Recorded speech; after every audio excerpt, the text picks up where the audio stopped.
di bawah. Kata Allah, jika itu hilang, berarti di situ ada Khidir. Dia bawa anak buahnya, khadamnya, ya. Namanya siapa? Yusha. Ya. Yusha ini patuhnya bukan main sama Nabi Musa. Tapi kan dulu moyang kita Nabi Adam pernah lupa ngasih umurnya ke Nabi Daud. Itulah lupa pertama manusia. Karena Nabi Adam pernah lupa sekali, maka sampai nanti kiamat lupa menjadi genetik manusia. Jadi nggak usah bilang saya nggak boleh lupa.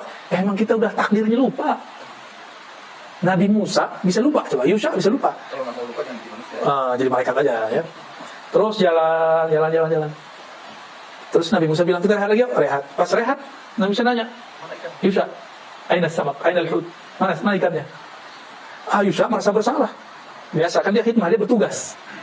Wahai Nabi Allah Musa, saya lupa ikannya di mana. Tempatnya dibawa, ikannya nggak ketahuan. Akhirnya Nabi Musa nggak marah. Nabi Musa nggak marah, kan nggak boleh marah. Ini lagi belajar hidriyah nih, nggak boleh marah-marah. Ya, itu Nabi Musa lagi masuk ke Thariqat Hidriyah kalau bahasa kita zaman ini. Ya, karena mau belajar risalah yang diturunkan Allah ke Nabi. Ya, saya ulang tadi. Ada Jibril di langit, ada Khidir di bumi. Ini membawa risalah langit, ini membawa risalah bumi, sama. Cuma bedanya, ini risalah langit itu isinya hukum normatif syariat yang zahir, sedangkan Nabi Allah Khidir itu dapat risalah batin. Dapat risalah batin. Kejadian setelah kejadian, itu yang dibahas oleh beliau. Jika ada suatu kegiatan, apa ujungnya? Ujung-ujungnya ini menjadi syariatnya Nabi Khidir. Nabi Musa nggak marah, Nabi Musa mengatakan, ya udah kita balik. Ini Nabi Musa loh, berproses loh belajar. Masa kita nggak berproses? Ya? Dan itu lama sekali. Sampai kemudian ketemu, jadi dia udah sekalian kali berhenti. Ketemulah tempat berhenti yang pertama. Ternyata itu ikan sudah nggak ada di tempat itu. Dia udah bawa-bawa aja tuh tempatnya. Yusha ya. Disitulah kemudian dia mengatakan, oh di sini. Ya udah, dia tunggu. Nggak lama habis itu datang Nabi Khidir. Nabi Khidir mengatakan, kita buat kontrak belajar dulu ya. Kamu nggak bakal sanggup lah. Nabi Khidir langsung hantam dia. Satu logika, apa hubungannya ikan sama Khidir? Habisin tuh. Yang kedua, Nabi Khidir kemudian hancurkan egonya Nabi Musa. Apa kata Nabi Khidir? Kamu nggak bakal ngerti. Disitulah Nabi Musa merendah. Ya, wahai Tuhan, apakah engkau berkenan mengajarkan apa yang Allah ajarkan kepadamu? Nah, dibuatlah kontrak belajar. Oke, jangan ingkar kepadaku. Nah, inilah ilmu Khidiriyah. Ilmu Khidiriyah itu jangan gampang ingkar. Ini dikit-dikit beda dikit udah bid'ah. Dikit-dikit udah sunnah. Dikit-dikit haram. Gimana mau memahami rahasia-rahasia Khidiriyah? Cuma beda kuno sama kuno aja rame. Ya, cuma beda zikir jahar nggak jahar aja rame. Gimana mau memahami Khidiriyah? Gitu. Paham mulai nih, ya? Sudah mulai nih. Nabi Musa sempat akan berpikir suudzon kepada orang. Ini yang mau dipapas, mau dihabisin oleh Nabi Khidir. Beliau ketemu anak kecil dibunuh. Apa kata Nabi Musa? Nabi Musa kan seorang qadhi, hakim, sekaligus penyidik. Dulu lengkap semuanya kerjaan beliau. Nyeletuk, biasa, udah nyidang orang berkali-kali. Ya, jadi kayak pesilat, jurusnya udah otomatis. Nyeplos sudah. Hei, kenapa engkau membunuh nafsan zakiyah?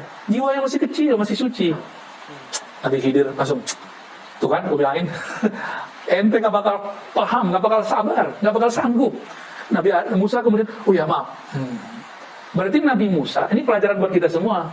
Jangan menghukumi berdasarkan yang terlihat. Lain yang dilihat, lain kejadian sebenarnya. Berikut besok. Dan itu bukan besok. Di kisah yang saya dapat dari guru-guru saya, itu bukan 3 kejadian itu. Antara satu kejadian ada kejadian kecil-kecil. Dan itu lamanya 6 tahun. Nabi Khidir di saat berikutnya menghancurkan kapal-kapal. Berikutnya bantuin orang tapi nggak minta upah. Nabi Musa ingkar terus. Nah ini yang mau dihancurin nih. Jadi yang ingkar-ingkar itu sisi gelapnya Nabi Musa, sisi Bani Israilnya dia. Ini yang mau dihancurkan oleh Sayyidina Khidir. Ingkar suuzon, komentar sebelum selesai, komentar sebelum paham. Dia belum paham, udah komentar. Nah berarti ini masih Musawiyah dia. Musawiyah pra-Khidriyah.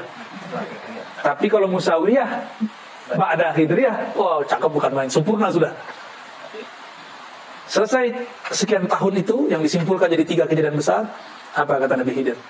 Musa, mungkin ini pertemuan terakhir kita. Ya, hadza firaqu baini wa bain. Ini pertemuan terakhir kita. Menggigil tuh Nabi Musa. Gurunya udah nggak tahan, diingkari mulu sama muridnya.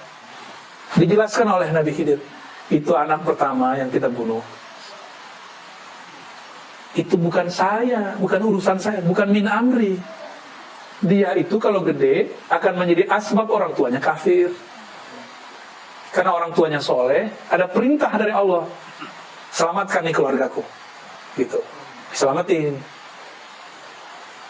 Terus dikisos nggak? Kan seharusnya dikisos. Hukum Nabi Musa dikisos. Kalau dengan menyelamatkan ini dikisos nggak? Maka ada hukum kaku normatif, ada hukum yang tidak normatif. Kalau ditilang sama Pak Polisi, jangan galak-galak. Ya, salamin aja, ya Pak Polisi, maaf saya salah. Tadi tanya, mau kemana Bang? Mau kemana A? Mau kemana Teh? Mau pengajian? Yaudah, susun. Nah, itu dia tuh. Dia kan ada rahmat di kolam dirinya. Tapi kalau gitu, apa lo? Gua gak salah kok, ngapain lu berhentiin? Tambah gergetan, sama dikerjain sama dia. Ya. Ada kan orang begitu?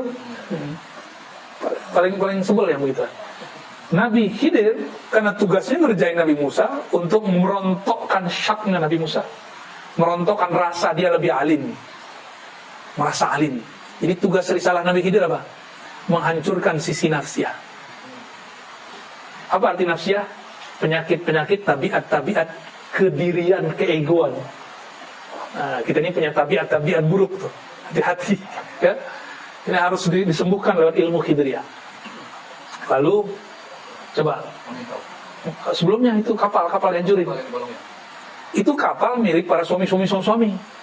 Kalau kapalnya berlayar di laut, ada perompak, semuanya pasti dibunuh.